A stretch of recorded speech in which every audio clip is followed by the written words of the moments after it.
Hi guys, and welcome back to the channel. Today we are just doing kind of an editing tutorial so I can show you guys kind of how I do my editing, because I've gotten some questions on that, and I don't know, I just thought this would be kind of a good idea. The first thing I always do is crop the picture, crop out anything kind of unnecessary, just to kind of bring it in focus, especially for shots like this that are more of the doll's face. See, that looks so much better. The next thing, I forgot to say this, but the site that I use for editing and actually to do my thumbnails too is called Pixler Editor X, I believe. And then when I go to adjust here on the side, I always do auto first, just so they can kind of fix what they think they need to fix. And it works really well, and I really, really like using this site. It's also free, which is a bonus. The only thing is it can be very, very slow.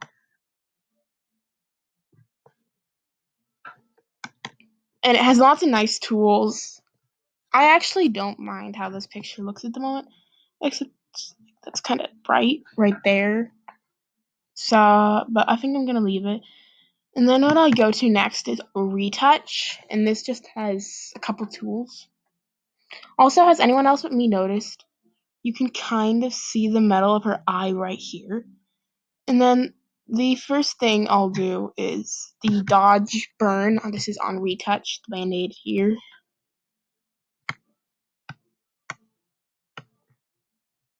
Is I'll click dodge burn, and then go over here to navigate and just zoom in at the tooth on each of those eyes.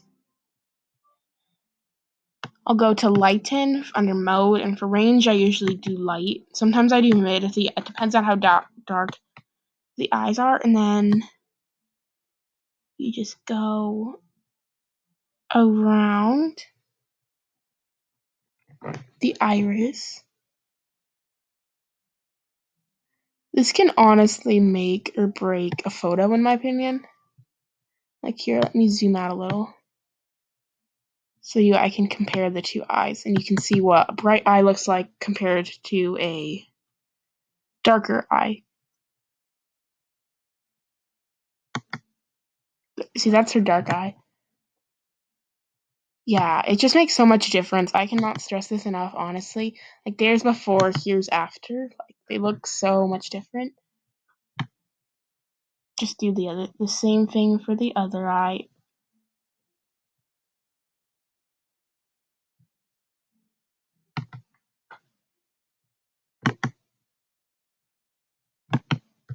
Just go around the iris, you know. Especially, this just really brings out the color in the doll's eye. It just makes the doll look really, really stunning, in my opinion. See, look how beautiful she looks. I'm gonna lighten this eye up a little. The left, right, I don't know. Whatever eye is my mouse on. The only tricky thing is you do want them to be the same brightness. Like, you don't want one eye to be brighter than the other, because that would look really weird. So her eyes are pretty uniform now. And I think I'm gonna move on just from the eyes and show you kind of what else I do. I don't do a lot more. I'm kind of just getting into editing, so I'm by no means like trying to say I'm great. I've just started myself. And then I'll just go zoom out and just do the whole face with the same thing I did for the eyes.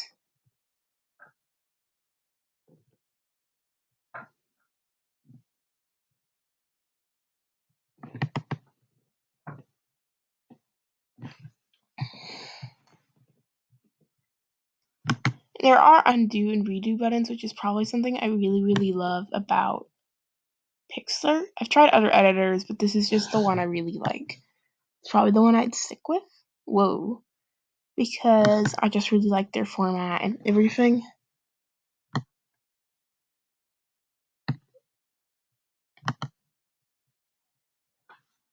So that's probably all I'll do on that. I think she looks pretty cute, doesn't she? Sometimes I'll do a teeny bit of the hair as well. But usually I'll just do the face, just to bring some focus to it. But her hair especially, it gets kind of a really nice reddish tint when you go over it with a lighter color. But like, I don't really like how orangey that looks, but I don't know. I'll leave it. Tell me what you think in the comments. Should I leave that? That's a little bright. I think I'll get rid of the last part. And then about the last thing I do is sharpen blur. And I always use the sharpen on the size 500. And I'll just go over her face. Don't do the hair or it gets really grainy looking. And if you do sharpening too much, it will look really grainy. But I just do this wherever I want to put a little more focus when I take pictures. Ooh, that looks beautiful. And since you can see right here in this area, her sweater is really, really bright, I'll go to darken, and I'll turn the softness up and the strength down because I don't want it to look too shadowy.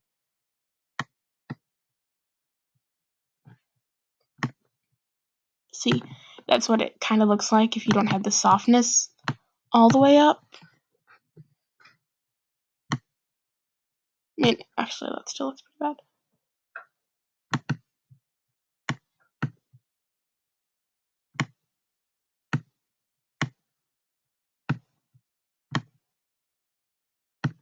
I don't know, sometimes it looks better than others. Just how to do that in general if you have something really washed out. And now I would go in and get rid of that hair. I'm gonna go in and get rid of the hair on her face, right there on the bangs. And how you'll do that is you will use the clone stamp. You could use heal, I don't really like it. And then for source, just do right above where you want to. You do have to frequently change sources. See, and then it just stamps. It can get a little weird if you don't click the right source. See, that looks better.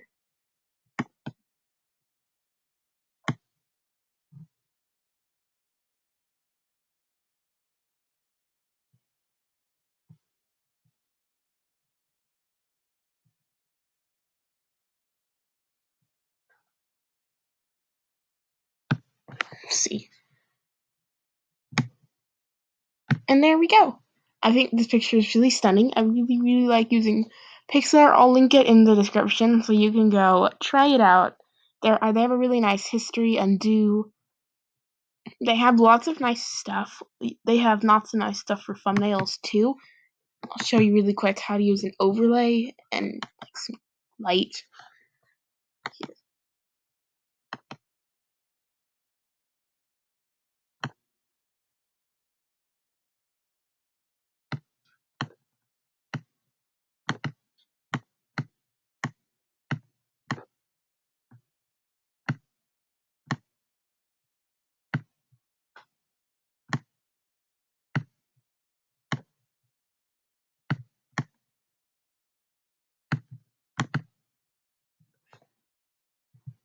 Then you can just go over to your cutout, do draw, and just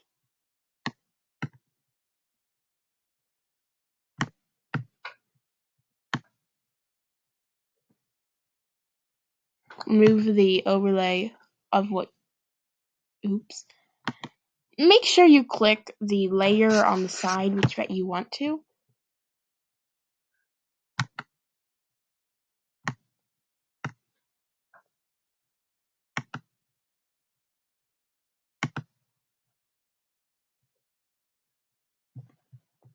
And actually, I'm just gonna move you over a little bit.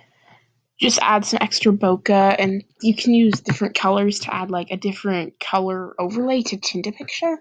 I actually am really happy how this picture looks right now. I think it's really pretty.